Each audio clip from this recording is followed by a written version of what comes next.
Sailing is still a male-dominated sport. Is this an important thing that we need to pay attention to? I think we actually do. Hi, I'm Nika Waters, and welcome to the Boat Galley podcast. Today I'm doing a little bit of musing about the film Maiden, the Facebook group Women Who Sail, and the importance of absolutely helping each other no matter where we are in life. Today's episode of the Boat Galley podcast is sponsored by MantisMarine.com, maker of the Mantis Anchor, now available in models with and without a roll bar. Proven to set reliably in the most challenging conditions, the Mantis Anchor digs like no other, making anchoring safer and boating more enjoyable. Mantis Marine brings to market practical, durable, and affordable marine products, including anchoring gear, scuba diving accessories, and a rechargeable waterproof headlamp for hands-free lighting. Visit MantisMarine.com and see for yourself. This whole topic of mine, this whole thought, came after we watched the film Maiden. Maiden, if you haven't seen it, it's an incredible story about Tracy Edwards and her groundbreaking campaign taking an all-female crew on the Whitbread Around the World yacht race. It's a story of perseverance, of being told no over and over again, of overcoming all kinds of obstacles. It's a story of adventure, and it's really about the importance of support. Because really, if she didn't have one person believe in her and give her some of the funding that she needed, she never would have been able to do what she could. Watching this film was totally eye-opening to me.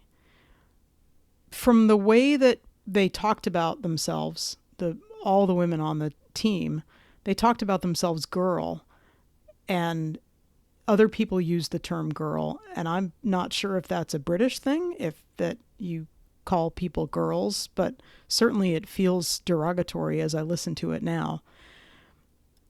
But one of the things that blew me away was the blatant dismissal by so many of the men and a lot of the other women that even the idea that women could get on one of these boats and sail around the world.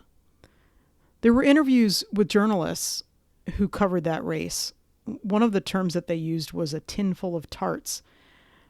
And this journalist still says that that was an okay way to refer to this boat. And the competing skippers that were interviewed, so many of them were completely derogatory and blown away that they were beaten actually by an underfunded women's team sailing a secondhand boat. These competing skippers, a couple of them are still saying that women can't compete equally in the sailing world. I was blown away by the fact that the women themselves, Tracy Edwards and her whole team, they decided to sail into Fort Lauderdale at the end of the fourth leg. They wore bathing suits coming across the finish line as a way to distract everybody from the fact that they didn't do as well in that particular leg as they had wanted to and had been doing in previous legs. That was one thing, but the other piece is that photo of the women on in their bathing suits, that was the most seen photo of the entire race.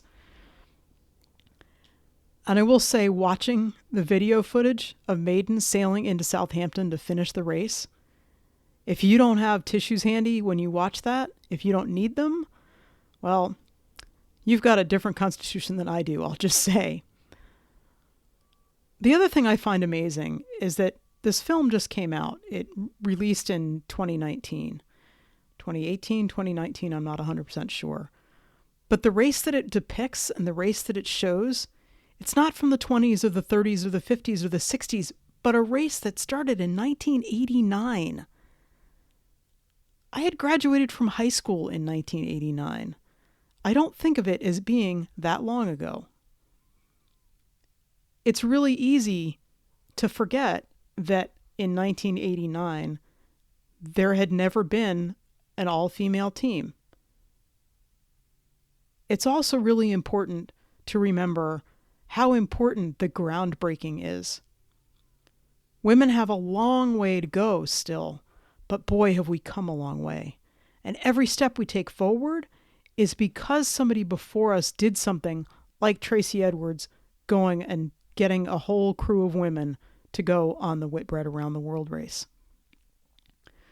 To totally change the topic a little bit here, There's a Facebook group called Women Who Sail.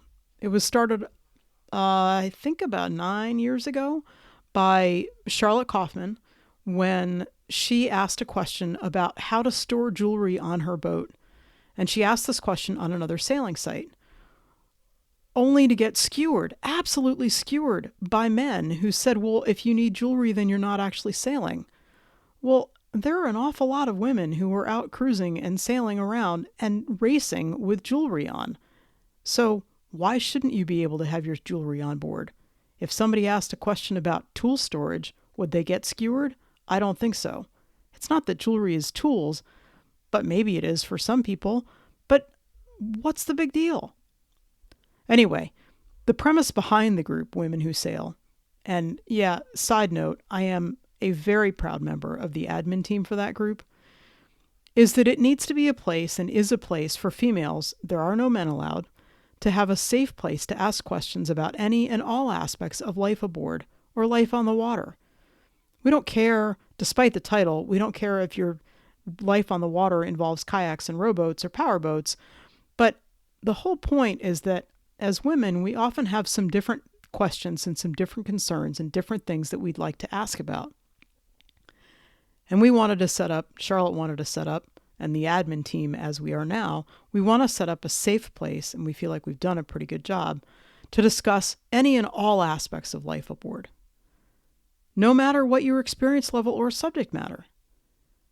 And even if the subject matter is one that you don't particularly have any interest in, if you want to take part in the discussion, that discussion is to be respectful and supportive. This group, it's an international one. There are over 17,000 women in it. There are posts about electrical issues, anchoring techniques, splicing, docking, celebrations of first sails, first head repair, beautiful sunsets, and yeah, there are posts about what you do when you get your period on the boat. There are posts about how do you store your jewelry. There are posts about what fabric looks best and works best for interior cushions. It's a group that has inspired and encouraged so many women to do so much. 99% of the time, or more really, the discussion level on Women Who Sail goes right along as we work really hard to make it do. That there are respectful comments, even when people disagree, supportive encouragement when people come out and say, okay, it's my first post, I'm a little nervous. Now, I think probably sometimes there are responses that don't feel respectful if you're the one asking the question, but really when you look at it, it may not be what you want to hear, but sometimes that happens. But the shocking part on Women Who Sail, and indeed, much like the people who were denigrating the women in Maiden, the shocking part is when it turns nasty. When people turn on each other, when people start calling each other names, and they mock the very fact that somebody was looking for information. We all started somewhere. We all started knowing nothing, and it took somebody else helping us, generally, to be able to learn. We are really lucky in Women Who Sail, is that the group is largely self-policing. We're an admin team of, I think, 9 at this point.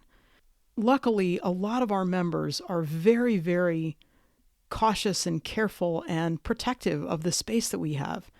And they'll let us know pretty quickly if there's a rare, mean comment that goes on. They'll call out the person who makes the comment and say, hey, heads up, this is not how we behave on this group.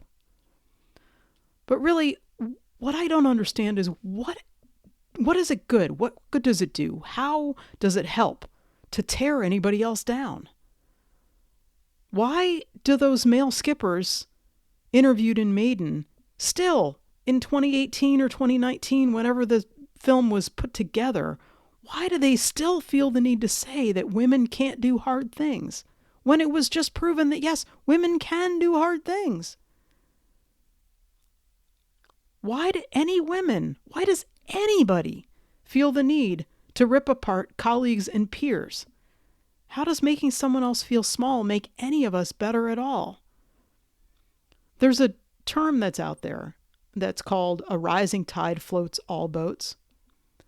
And that's absolutely the way that I feel about being a part of Women Who Sail, but also just going through life in general. And I look at the film Maiden, and it's a film with really, really important lessons and striking lessons about how much our contributions as women matter. We need to lift each other up. We need to encourage the adventure. We need to find ways to celebrate and teach and support. And you know what? If you don't identify as female, that's fine. Lift each other up. Encourage the adventure. Find ways to celebrate and teach and support.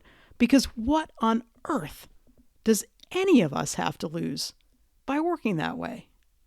I'm really looking forward to seeing you out there, sharing in Anchorage, and seeing how you can inspire me and I can inspire you.